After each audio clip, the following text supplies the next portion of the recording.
Well, thank you very much to the Foundation for hosting this, the third in the seminar series with the London School of Economics. My name is Adam Austerfield. I'm a visiting fellow at LSE Canada Blanc Centre and LSE Ideas, and a former student 20 or so years ago. I'd like to thank the Foundation, first of all, for its terrific support for over a decade now, including seminars, masterclasses in Madrid that we've run for hundreds of students now over the years, and its continuing support for students and scholarships to the LSE and other first-class social science and other universities around the world. So we are, as always, very grateful for your support, and also moving to the digital platform we're now enjoying in today's seminar. In today's seminar, we're looking at digital currencies and global monetary innovation. And I'm really delighted to have two world-renowned speakers and researchers, both from the London School of Economics. First of all, Carsten Sorensen, who is well known to the Foundation over the years, who has a PhD from Aalborg University in computer science and has been affiliated with the LSE since 1999. He's been the principal investigator on a number of national, EU and industry research projects in the UK and Sweden, and is also the senior editor for the Information Systems Journal and reviewer for all the major information systems journals and conferences.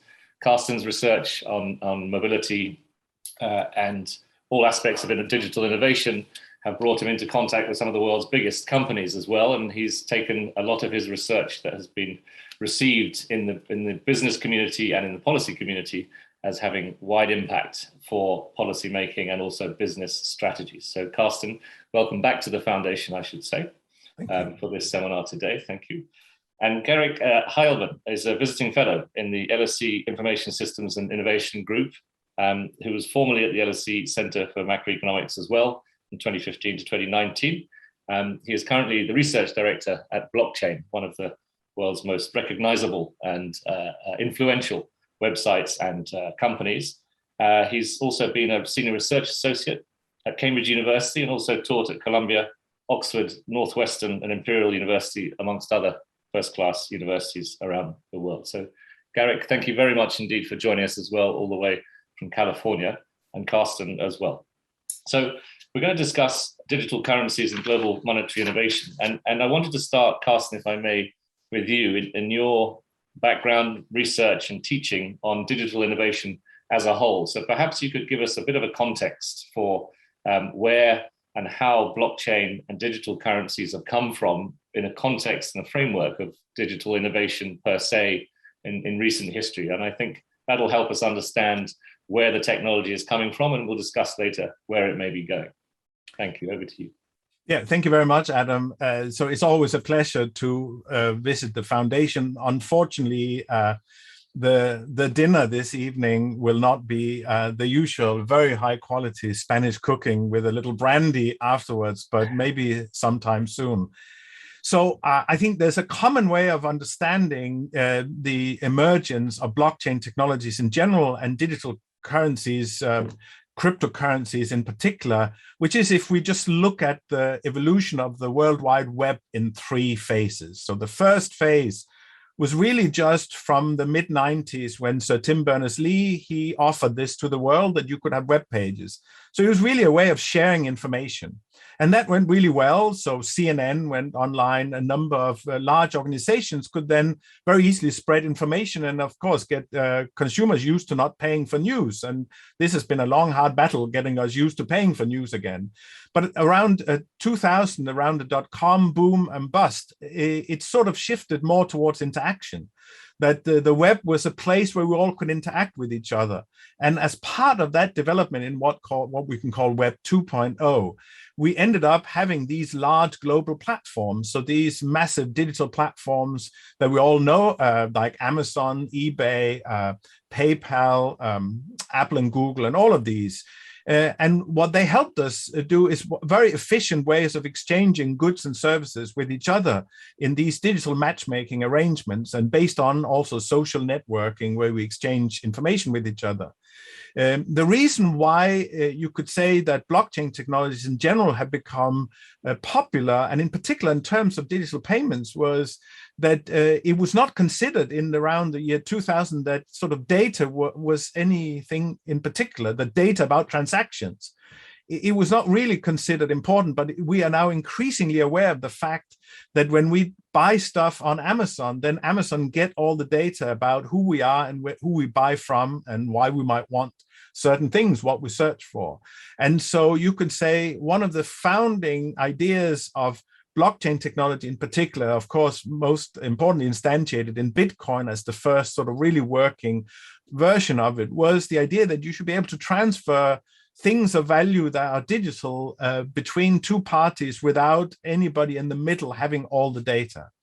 So the way we can think about Web3 is really that it helps us establish a way for a community of some sort to establish a tight coupling between a digital value that needs to be recorded into a network. And I think the rise of the digital platform and their supremacy in terms of governing the rules for who gets access to the data is perhaps one of the most important sources of why we ended up having blockchain technology as an interesting technology, that all sorts of aspects of thinking about how to be more democratic about sharing data, for example, is an obvious use case for it, but there are many others. Thanks very much, Carsten. That's a great overview to help, I think, our audience and our listeners understand. Garrick, I mean, from your point of view as well, I know as your doctorate as well at the LSE is partly economic historian and partly you're very applied in the industry itself as well at the front end of blockchain and cryptocurrency development and activity. Perhaps you could just give us an overview as well of what the technology is at the moment, or how it's become the sophisticated blockchain technology that we have today, and how that's developed in particular around blockchain and cryptocurrencies, as well as the broader framework. Yes, thank you very much for having me here today. And I just want to build on what Carsten said around the history of the web and digitization, to talk about the history of kind of electronic currency, digital currency, and blockchain technology, which actually spans back now at least 40 years. And there were some incredibly visionary people in the early 1980s, the 1990s, starting with at least David Chaum back at UC Berkeley in the early 1980s, imagining anonymous electronic cash systems, well before Tim Berners-Lee and others made the web a thing and made the internet usable. There were people, 40 years ago, looking into the future, oftentimes inspired by science fiction, imagining a future panopticon, the age of surveillance, imagining very much the world we live in today, and working for decades prior to the launch of Bitcoin on things that resemble Bitcoin. There have been many, many attempts to launch digital currencies starting, as I mentioned, back in the early 80s. You can read Wired magazine articles about David Chaum's DigiCash project in the 1990s. And you could literally just substitute the word Bitcoin in for DigiCash and it would read, like an early history or a piece about Bitcoin. So that's one of the things I like to mention to people, and drawing upon my economic history background, remind people that Bitcoin is just the latest, as of 2008, when it was first introduced, kind of the latest in a long history of attempts to launch digital currencies in various forms. And of course, since Bitcoin is now celebrating its 13-year anniversary since Satoshi Nakamoto released the white paper, so over a decade since it was announced. In January will be 13 years since the network was launched. It's interesting to reflect on that decade plus of time and what's changed and what's still with us. Well, Bitcoin is still the largest, most dominant cryptocurrency, but we've seen thousands more develop and new use cases that are capturing people's imagination and really bringing in new people to the whole blockchain space. Non-fungible tokens is certainly, I think, an interesting example of a new type of technology that is giving artists and creators really powerful tools and ways to, capture value sometimes many years after a piece of art is released. I always mention Jeff Koons as an artist who sold things for relatively cheap early in his career compared to what his work goes for now. And he sees no value from those secondary market transactions of his early artwork, whereas an NFT and an artist could embed into a non-fungible token an automatic kind of payment each time a token is transacted, so that if a piece of art grows in value, the artist can capture some of that value down the road. So that kind of new functionality is really interesting, and I think partly what is drawing more people in, and leaves us today with probably a space that's at least 100 million people in terms of the total users around the world. Some estimate quite a bit more than that. We certainly at blockchain.com have millions of customers ourselves. So there's real traction here, and more and more you hear what we've been saying for years, that this is not going away. We are going to be living with digital currencies and blockchain technology for the foreseeable future. Thank you very much. And just taking a small step back as well in the terms of the security of the blockchain transactions, I know we've had a lot of other people talking to us about how those are built. Maybe you could just give us a quick overview of that as well, of how that works in terms of the constant or the regular questioning of how secure is it, and how these blocks are built, and how that works in digital currency world. Go ahead, Carson. So I'll leave you to explain it, Garrick, but I just wanted to make the distinction. It's really important to make the distinction here. When people think about these things, there's a huge difference between what's called running a full node and then running a light node. So people who buy and sell cryptocurrencies, from their phone, they are not running Bitcoin or running Ethereum. Somebody else is doing that for them. And so I think in terms of security, without that distinction, it's really difficult to understand, because in general, you can argue that the security, if you run the full node, so the security of your of the currency of your token on chain, as it's called, on the blockchain, is pretty secure. And the issues relate to the relationship between the blockchain itself, which runs on bespoke computers, and how you store your tokens. But Garrick, go ahead. Right. So explaining the mechanics of a blockchain. Usually, I have some slides with some very stylized kind of things I've put together that probably could use some help from a professional graphic designer. But this term block, this term chain, what do these terms mean? At a high level, you can think of a blockchain as a database or a ledger for keeping track of who owns what. And the word block, I typically explain that to mean basically a bundle of transactions that have happened recently that are kind of bundled together into what we call a block. And that block is then securely chained or cryptographically linked to the prior block or bundle of transactions, which in turn is securely linked to a earlier block or bundle of transactions that goes all the way back to the 3rd of January 2009, when Satoshi Nakamoto started running the Bitcoin network. So it's a complete history of every transaction since Bitcoin was launched almost 13 years ago. And that history, and what Carson was referencing, when you run a full node and have that entire history of transactions on a computer you control, you can check any new transaction against that history that you have a record of to make sure it's a legitimate bona fide transaction, that someone's not trying to double spend, or in essence kind of put a coin in the soda machine and pull it out with a string. That's the other kind of like analogy I use for double spending. So that's a really powerful kind of way to verify for yourself that a transaction is legitimate. There's a level of technical complexity that comes with running a node or running a prune node if you don't have hundreds of gigabytes of extra storage space to store the entire history. So not everyone's can do that, but tens of thousands of nodes on the Bitcoin network are in operation today. And that level of decentralization, and this is, something Carson and I have talked about a lot, that is the key piece to this whole thing. Like, why use an Ethereum blockchain for something versus an Amazon Web Services? And the answer has to be that decentralization is a big part of why you would do that, because it's often slower and more expensive to use Ethereum versus a more centralized database, or to use Bitcoin versus Visa, and MasterCard.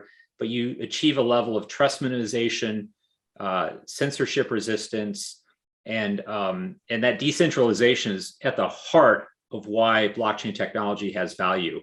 And I think, partly what we're seeing with these wild fluctuations in crypto asset prices is society grappling with, how much is this worth?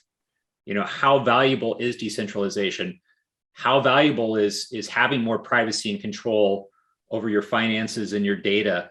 That's a question we don't know the answer to. And early on in the history of Bitcoin, it didn't seem people cared a whole lot about privacy, and were willing to share everything on Facebook and whatnot. But now more and more people are waking up to what Carson talked about, and that's, I think, in turn fueled more use and appreciation in the value of crypto asset networks.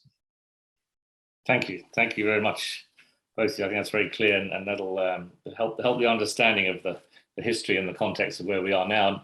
And what we've talked about before as well is the adoption, I should say, of different stakeholders, different communities, whether it's businesses, whether it's individuals, whether it's financial markets, but also more recently where we've seen experimentation or launching at the state level of cryptocurrencies within a number of countries around the world, including China, Singapore, Ecuador. I think that Sweden is also looking at that quite intensely. So are these countries at this level, are they piloting, experimenting, or is this something that could be transformational, the beginning of another transformation in this field? Maybe Garrick, I'll start with you and then Carsten. Right. So we started looking at this early on from a research perspective. Back when I was at Cambridge in 2017, we partnered with the Bank of International Settlements and the Financial Stability Board to survey central banks who were at that time, and Sweden was very much at the forefront of this with their e-krona project, looking at central bank digital currency. Well, we're almost 5 years on now from that research, and China's testing something, but hasn't fully launched it, and there's talk of things happening in various places, and we've seen even some smaller countries roll things out. The sand dollar, I think, in the Caribbean, which I'm not terribly familiar with, but this is something that hasn't happened very quickly, for sure, even though it's been studied and discussed for quite some time. And I think there's some good reasons for that. There's a lot of trepidation around going into the central bank digital currency business in a retail way. So central banks like the Federal Reserve, which have historically worked with a small handful of commercial banks, are hesitant to start trying to run a wallet, which is not easy. We know that from our experience at blockchain.com, and innovate and operate a major customer service operation. And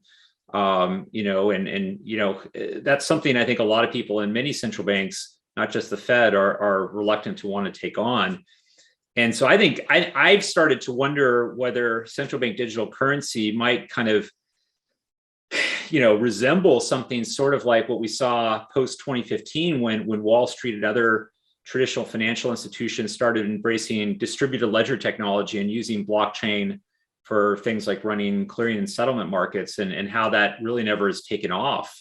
Today, we haven't seen, in my view, a massive successful application of distributed ledger technology in some of these traditional sectors as many imagined back in 2015, 2016. So we'll see. I would not be surprised if some countries like the United States really try to leverage the private sector and stablecoins, which are kind of surrogate central bank digital currencies that private, entrepreneurs, organizations, operate, innovate on, et cetera. Really try to make that, at least at a bare minimum, kind of the petri dish for experimentation, but possibly even let that be central bank digital currency in essence, and just have the reserves that are backing like a USD coin, held maybe at a central bank. So there's better surveillance and supervision of the stable coin than there is currently. But we'll see. I think different countries are going to take different approaches. I think in Europe, on the continent, there's definitely a more motivated group to do something from the European Central Bank and have it more state-run. Whereas in the US, you might see something different and more private sector-led. Thanks, Carsten. What's your take on this? Yeah, so it's a very interesting issue. I had a student a couple of years ago who interviewed all the actors in Sweden about the e-krona project, and this was very early on. So just as a little anecdote, so she interviewed these people who were very hell-bent on trying to establish a central bank digital currency in Sweden. And one of the main reasons was to knock the private banks a little bit on the head, because they had, caused the crisis. So now they needed to just be kept in check. And they started this project, and they very quickly started panicking because they realized, exactly as Garrick says, like, okay, so we're going to run an account for every single person in Sweden. Well, they could probably do that. It's not a lot of people. But what happens if suddenly there's a run on the banks and then people deposit all their money in that account? What's going to happen? So the point is there, they wanted to just reassert the state power over the private banking sector. And the problem could very well be that they would end up killing it or maiming it, and apart from the practical issues of running a retail currency, the problem was also that how do you design? So I think for me, it's really a design issue. I'm absolutely sure you can design a solution. So in China, for their context, I'm sure the digital yuan can be transformed through some experimentation into something that they can make work. But the problem is they have a very different relationship between the state and the private banks, and a lot of the banks there, of course, are state funded. They're state banks. So I think in a European context, I think it would be a very different situation, because the central banks, they really need these private banks. So maybe some solution can be designed, and then there'll be some consequence from that. I think from 30 years of experience with digital technologies and innovation, I mean, famously, Steve Ballmer, who's the boss of Microsoft, laughed at the first iPhone. And he thought nobody's going to pay that much money for a phone without buttons on. And so the point is here, you have to be very careful. Exactly like Garrick says, you can't really predict what configuration will be the one that works in a given context. But I have so far, the reports I've seen on the experimentation and thoughts on various central banks, there's a recent report out exactly from the Bank of International Settlement on this. I haven't seen any solution where people just say, yeah, and we're just going to do that and it's going to work. There is no obvious solution. And the point is here also that a central bank digital currency will very unlikely be a cryptocurrency. Like the system that will produce this, it won't look like a cryptocurrency in terms of relative anonymity, maybe with some KYC upfront when you join a platform, a wallet company on exchange. So I think there will be more privacy concerns in many countries around this in terms of, okay, so as Dave Birch, who is an international renowned payment expert, he argued many, many years ago, is that commercial companies, all they want is your money and of course now your data, whereas the state may have more nefarious purposes with you. And so the point is that I think there are so many issues that still are discussed, but I think what's really interesting in it, you can even imagine that the growing interest in central bank digital currencies will fuel more popular interest in all sorts of blockchain technologies. That really, that this can be a fuel for more discussion on these issues. Mm-hmm. And it's clear, a lot of commentators have pointed out that Facebook's led Libra consortium, which was very ambitious as a way of almost privatizing money, that this was one of the main reasons a lot of the central banks, they suddenly got into gear and started projects, because it is clear that from a point of view of us, like a social democrat like me, I don't necessarily think that Facebook should own money. I think that's probably a bad idea. So in that sense, I think it's a good idea that our national banks that they have a thought about this, instead of just allowing things to happen without any oversight. Yeah, I just want to build a little bit on what Carson said. I'm really glad he brought up the privacy issue, because central bank digital currencies raise a whole host of thorny questions that aren't easy to answer. And just because cash, banknotes, physical coins, have historically been something that are peer-to-peer and have a degree of privacy around them, doesn't mean that people are excited about replicating that in new digital forms. But how much privacy or how little should people have is, an incredibly complicated question.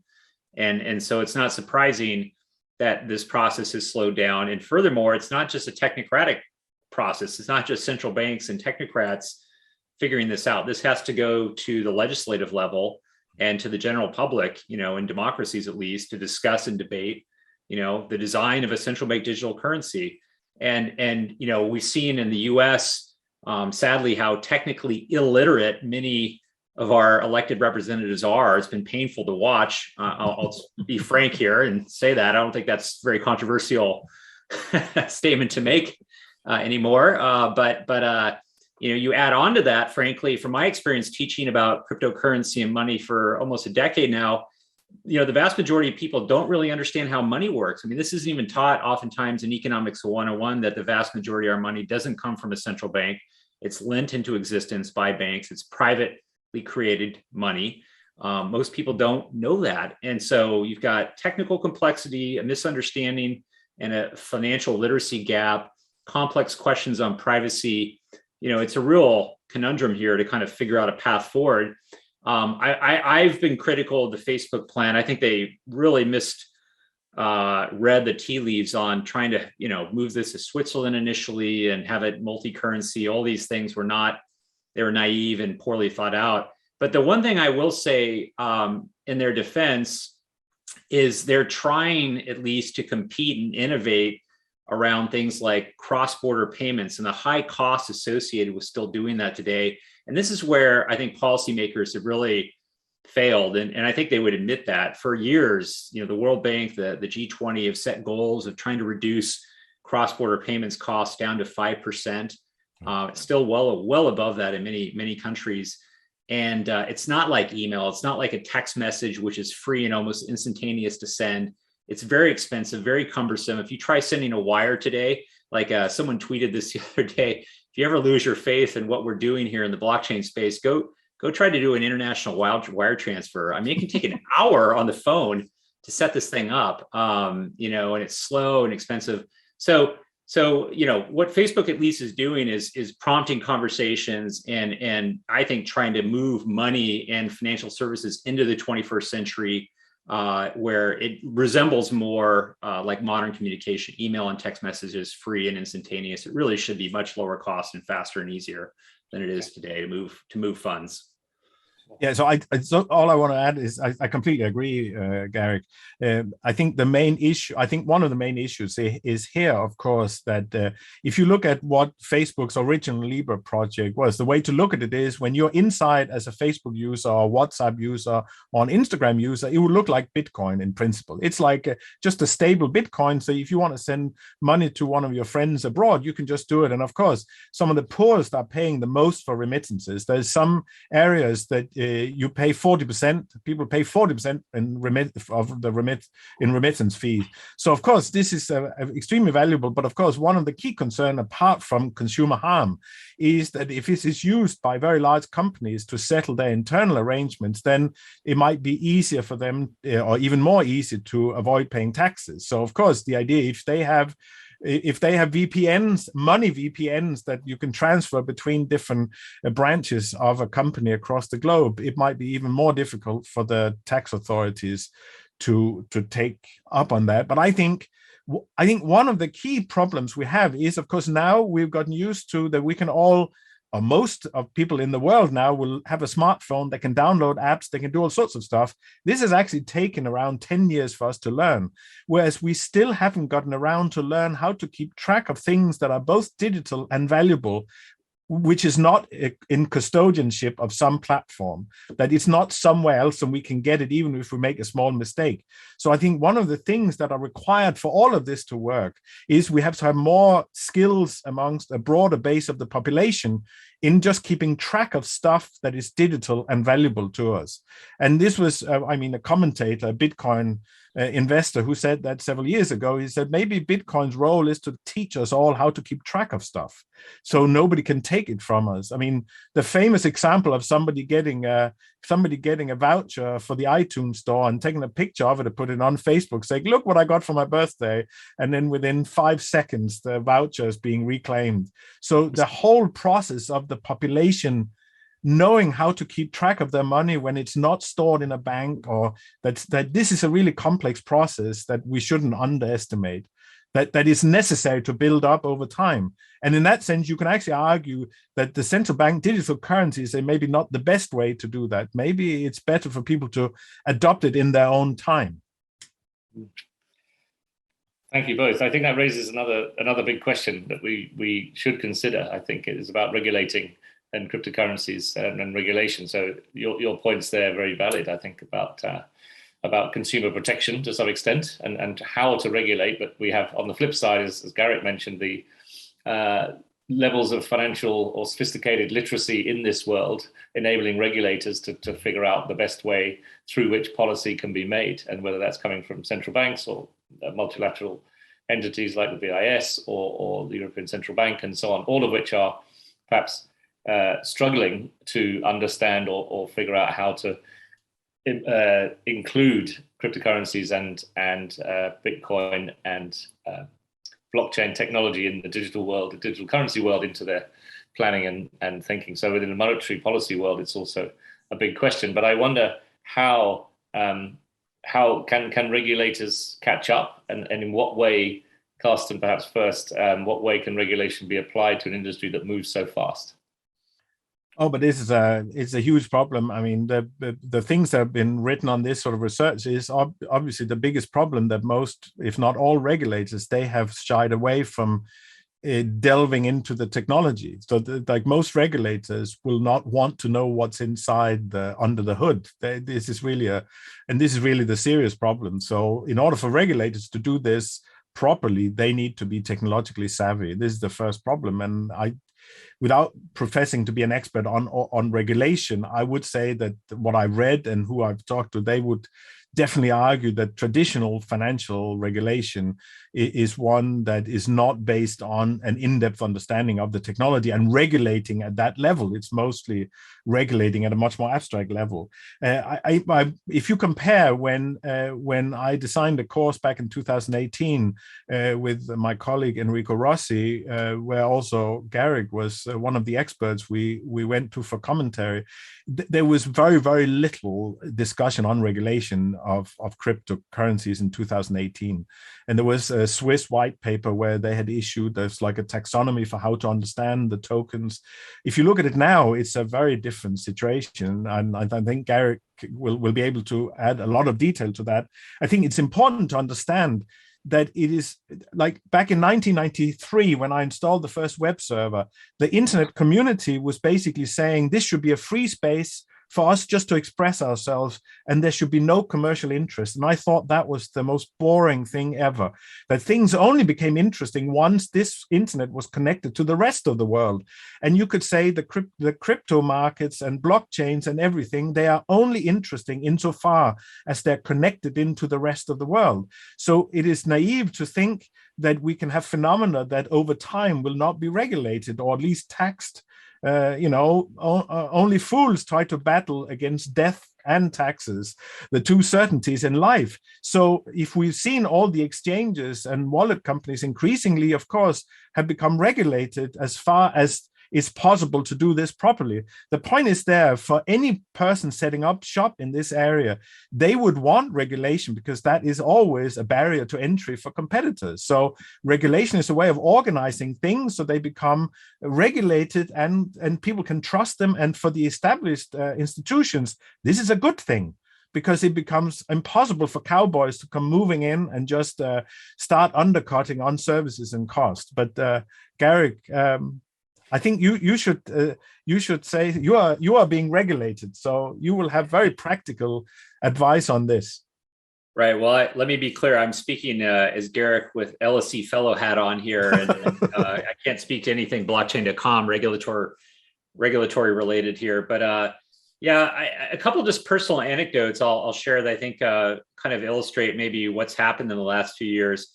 I mean, I spent a lot of time in regulatory organizations, getting invitations to various central banks and even military, organizations. Earlier on in my research work in the crypto space, 2013 to 2017, 2018, roughly, let's call it. But since then, I think we've seen regulators really kind of beef up their knowledge. There's been more academics, of course, doing work in the space, informing regulators rather than the handful when I was doing work back then at Cambridge and before that, the LSE. And so I think regulators have caught up, and you've seen some really good outputs coming from organizations like the BIS. I think the St. Louis Fed even put out a pretty good DeFi, Ethereum kind of ecosystem piece of research a while back. So the regulators have upped their game for sure, and are having to lean less on folks like me than they did in the past. Like Carson said, the bargain has always been that if crypto is going to become more widely used and grow in value, it's going to be under more regulatory scrutiny. That's the deal, and anyone in the crypto space who doesn't understand that needs to get over it and Yes. figure that out. That's reality. Okay.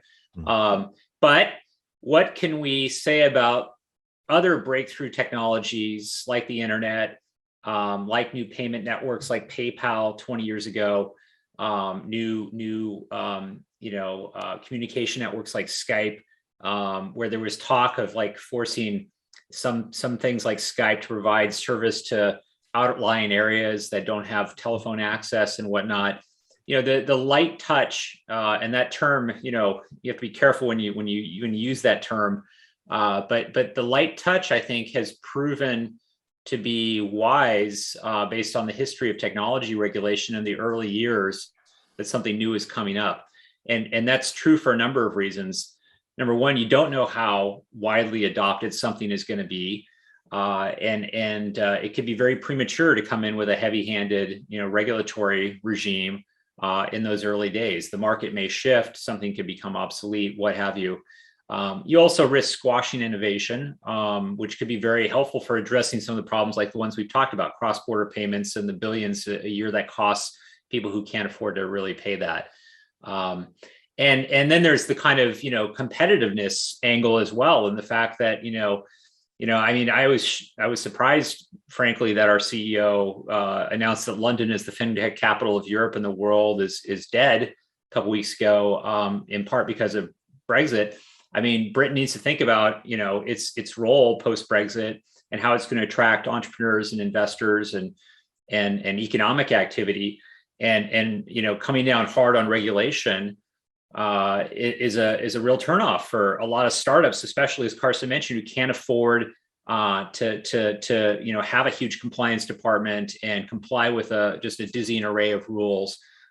This is a challenging area. Let's be clear here, but I think regulators are some of also the unsung heroes in the story of technology in general, and in the story of cryptocurrency, by giving space for this new technology to grow before coming in, and focusing on the really egregious cases of fraud and just outright criminal activity, rather than, is this possibly a security? And that's something that can be debated, but then there's just full-on fraud that happens. And I think, in the US, regulators tried to, I think, go after more of those cases. And I think that's been the right focus. But it's a complicated topic. The LSE's got a great policy program, a great program to learn about innovation. And I always tell young people that if you want a pretty surefire, safe career choice, get into technology policy for years and decades to come. We're going to need more smart people educated at places like the LSE working on this topic. These are tricky issues, and they're going to be with us for many years and decades to come.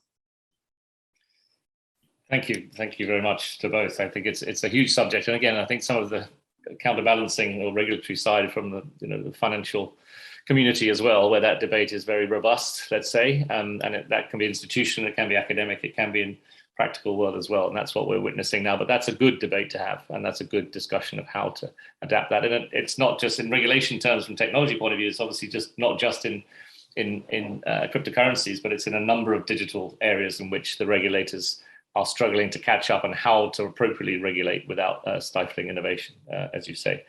I want to come back to something that we touched on before very briefly, and Garrick and I were talking in our sort of digital green room earlier on about this, the Facebook potential for rolling out its own digital currency. And are there other examples of that may be possible in the private sector, or does Facebook have this critical mass that it means that if it can roll something out at that scale, it may become adopted? Or are there potential, as you say before, Garrick, in the private sector in the US, maybe the place where stimulus and creation of these kind of potential currencies and coins will happen more than in the central bank cases in some countries? So what's the private sector's role in driving this particular cryptocurrency potential, I would say? Right. Well, I think there are a number of other major tech companies that are obviously closely watching the Diem project and what Facebook's attempted and how that's gone, and maybe they were more interested when Facebook first announced it than they are now, seeing how hard a time Facebook and the consortium have had in getting Diem launched. But certainly, there's huge motivation to attack things like the very high transaction fees associated with credit cards and debit cards and bank transfers. I mean, that's hundreds of billions in margin. As Jeff Bezos famously said, your margin is my opportunity. That's one of the biggest buckets out there that a company like Amazon could go after. But historically, in many places like the US, there's been something of a kind of dividing line between financial services and other industrial sectors to try to prevent one organization from becoming too dominant, and to kind of firewall the financial services sector and safeguard it a bit from the economy. If there's a downturn on one side or the other, maybe there's a little more insulation and buffer there between the two. So I think while many other tech players might be interested and have good reasons to consider something like what Facebook has attempted, I think they might be a little turned off by how that's gone so far, and still waiting for kind of the final outcome here. I mean, this is still being worked on. There's some hope that Diem's going to launch still this year. We'll see. I think Facebook's in a uniquely, with Instagram and its various other platforms, in a uniquely great position to introduce a currency with the social network and the social aspect of payments. That's incredibly, and that scared the heck out of people all around the world. Supposedly that was the reason that China accelerated its own ERMB, or DCEP as it was previously called, central bank digital currency program, was in response to a fear about Facebook's kind of Diem project. And it's, as was discussed, galvanized Europe and other places to think more seriously about this as well. So it is having, I think, a positive effect on digital innovation and currency innovation. Even if it never gets off the ground, I think it will be something that we'll look back on as an important development. I think it's very interesting if you compare with, for example, Apple, when Apple started Apple Pay. So Apple Pay was an extremely conservative solution to digital payments using your phone. So they did an arrangement, I think it was Goldman Sachs, if I don't remember wrong, that was they sort of the bank part of it. And Apple on purpose would not want to know what you buy. They just want to mediate the payment. Now, the point is there, so you can say to ask Apple or Google or other kind of these platforms for them to have a cryptocurrency. It's almost very weird that Facebook has it, but maybe I can have some ideas of what the reason might be. But imagine it's saying that it's been really difficult for the established car companies to make electric cars, because it turns out that some of the best ways of making electric car is not to think about a car like the ones who make ones with a diesel or petrol engine think about cars. So it's almost an antithesis to think, okay, so a large global mega platform, they already think in terms of a hub and spoke model where they're at the center and they control everything. And the whole idea of a cryptocurrency is to try and think differently about it. So you try and distribute the risk. You try and make a community where you each have some say in what happens. It might be less than every individual. It might be a group of organizations. So the point is here that in some way you can almost say that the innovation blueprint for doing this, it goes against the idea that they are following. So you can say that the modern day digital platforms, they are sort of a platform-based version of the old robber barons, where you had like extreme market power with Standard Oil or similar. And the point is here that they want all the data, they want all the interactions. So what we haven't seen so far, we have not even seen platforms being very good at playing with each other. They have some combination of like Samsung will sell some chips to Apple, and there's some very minor collaboration, but mostly we have not seen any market of interaction between platforms emerge. And the whole point is exactly that you can easily imagine a near future where there are many different infrastructures. So whereas the last 10 years have seen this competition between global platforms, I think the next 10 years could easily be turning into sort of a combination, like a competition between many internets of valuable digital things. So that you can have the coexistence of Bitcoin, Ethereum, all the other ones. LSE has just joined Hedera.com, which is a similar distributed ledger that is run by a number of companies as a collective. And the point is they each become their own little internet, closed internet. And there'll be a need for these to coordinate with each other and have open standards for how you connect to each other. But I don't think it's obvious for a platform owner company to start saying, we need to have something that's distributed. It's almost against their operating model. And I think one of the reasons Facebook decided to do this, well, there could be many reasons, but I think one of them is exactly that what they live off is data. And they, of course, saw it in the cards that increasingly people are critical towards that business model. And what they've looked at Tencent's WeChat in China, where people have a much thicker engagement on this platform through this kind of text messaging and mini apps. And Facebook have tried for years to replicate that and put more effort in making people use their messaging service in much more rich way. And if you want to engage in a rich way, you have to engage money. Payments has to be part of it. So I think this is sort of Facebook's way out of only relying on advertisement from taking people's data, whereas the other companies, Google is in that sense a wholesale version of that, whereas Facebook is retail on the adverts. And I think it's a very risky business model in the long run. I think they probably realized.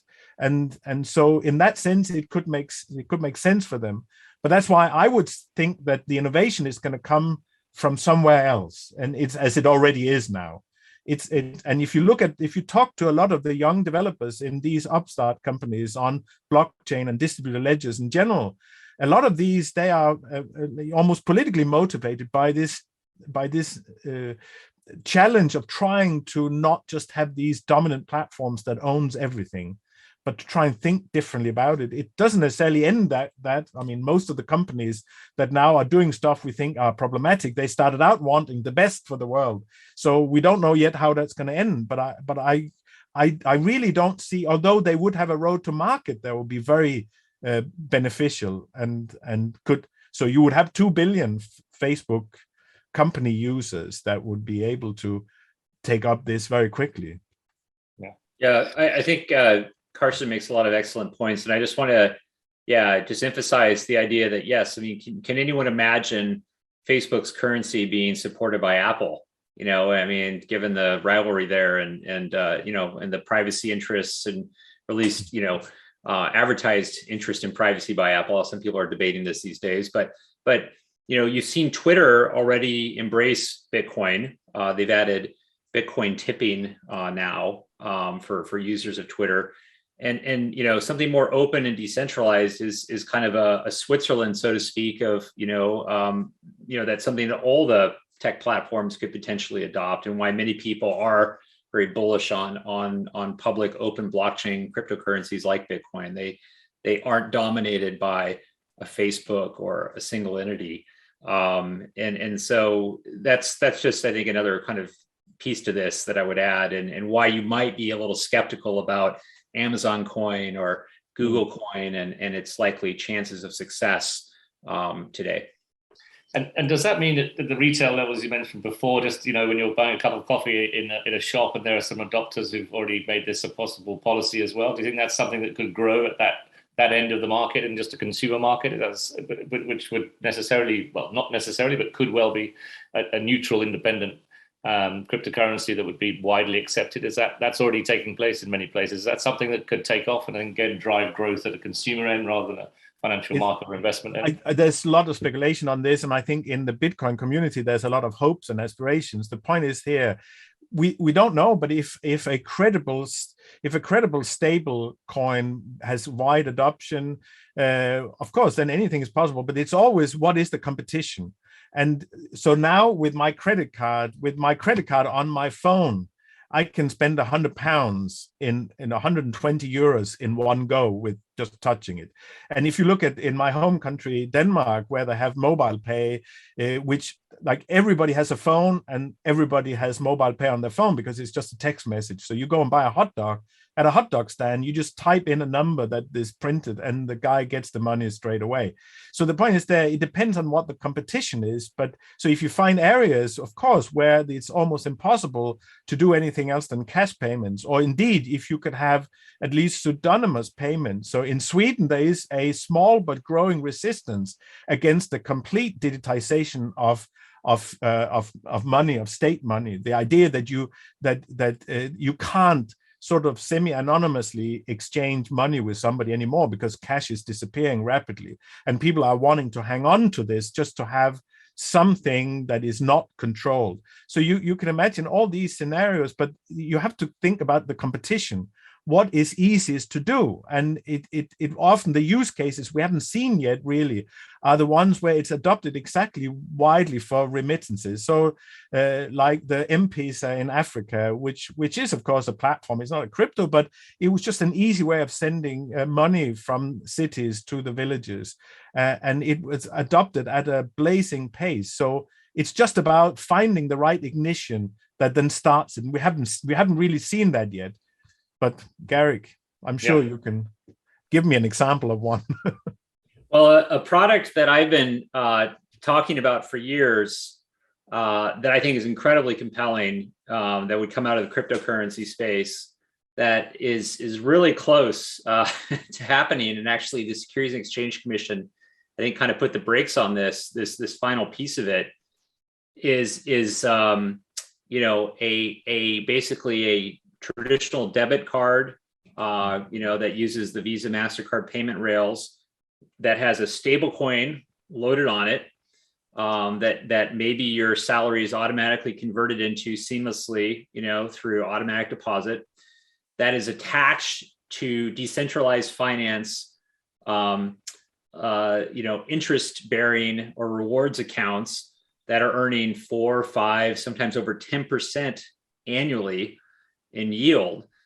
And you have now something that's incredibly compelling compared to what you can get, in many markets today, with putting your money in a traditional bank and getting zero return on that. That works as seamlessly as any other debit or credit card, can be loaded onto Apple Pay, Google Pay, et cetera. And, would basically really appeal to people who aren't interested in things like Bitcoin's use cases, digital gold, and a hedge against macro and systemic risk. It appeals to kind of the points people and the rewards people and the frequent flyer mile collectors who just want to get a better return on their money and not take volatility risk. And the Securities and Exchange Commission threatened to take Coinbase to court if they launch their interest-bearing program, but they have already the debit card. they are one of the co-founders of the USD stablecoin consortium and support stablecoins. Other crypto companies have also done various things here around, making it easier for people to deposit their paychecks into the crypto bank, as companies like blockchain.com and others in the space are called. So the pieces are starting to line up for this to launch and really make cryptocurrency more of a currency, more something used for payments than just savings or investing or as a macro hedge digital gold type product, and be used for the proverbial cup of coffee. And I think that was a bit of a scary proposition maybe for some regulators, that this product was getting that close and could really open the floodgates on adopting cryptocurrencies and letting people use this in a way where, like when we use email, most people don't know about the simple mail transfer protocol, SMTP, that makes it all work. They're just using it, an email client, to send a message. I'm using this maybe Coinbase card to make a cup of coffee purchase. I don't know anything about what's happening under the hood. All I know is I'm getting 4% on my US dollars and able to pay for coffee like I could with my old bank credit card. Sounds good to me. Here comes the next hundreds of millions of users. So I think, products like that are a little scary because of how disruptive they could be. And I think there are still questions around, decentralized finance and the structure of the market and, how sustainable some of these yields are. And regulators are right to ask questions, I think, about these markets. But we could be close to another major tipping point if a product like what I'm describing is launched and successfully implemented. Yeah. Yes, I would say the way to think about it is exactly email was only us weirdos at universities until Netscape Navigator had it built in. So most ordinary people would then, from the beginning of the Web 1 era, would only think about the internet and email through their web browser, and it was just easy to use. And I think the usability is one thing. I would also point out that the most interesting use of these kind of digital tokens, I don't think we really know what they might be yet, because if you imagine in the beginning of dogfood.com and all of these .com innovations that all went to the wayside, who would have imagined what we have now? I mean, so the point is here, I think the most interesting could be we will have several different open internets that knows about value, that knows about things that have scarcity. So once we have that, we can think of all sorts of different things that now is not measured in terms of the digital world, but exist in the physical. So I always use the example of a babysitter coin. So let's imagine you live in a community where you have a lot of small children, and you can then babysit for each other, and you get a coin when you babysit for somebody, and they get one when they babysit for you. And the point is not to end up with all the coins. The idea is not to hoard all the coins, but the idea is to have an easy way of having exchanges and sort of recording debt between people in an operational manner. So I think the most interesting cases of the use of blockchain technology we haven't seen yet. Absolutely. Who would have thought Facebook would come out? I mean, this idea that we will like each other's pictures of our breakfast, it seems so weird when you think about it, but now we all, more or less all of us, are doing it. So we are now, the next phase of the internet is one where the internet will not only know about the data that transfers through the pipes, but also that this is representing something of value that we need to keep track of, we can exchange. And that's, I think, is the most beautiful thing of this, is the potential we haven't seen yet. Well, thank you very much, Carsten. I think, and Garrick, that's a good place to leave it. And on the note of the best and the most interesting, the most innovative and the most disruptive is yet to come, as already we can see it. But I'm very grateful to both of you, Carsten and Garrick, for joining in from all over the world today, and to the Foundation, of course, for hosting this series of London School of Economics seminars. And I think very inspiring in terms of the potential in which blockchain and cryptocurrencies in the right way, from a consumer level to investment level, can be used, but then the dangers therein, of course, or the ways in which to regulate and perhaps adapt to the world of digital currencies and cryptocurrencies, which is here to stay, as Garrick said at the beginning. So thank you so much for joining us. We will leave it there. Thanks to the Foundation, and we look forward to the next seminar in the near future. Thanks to both. Thank you very much. Thank you.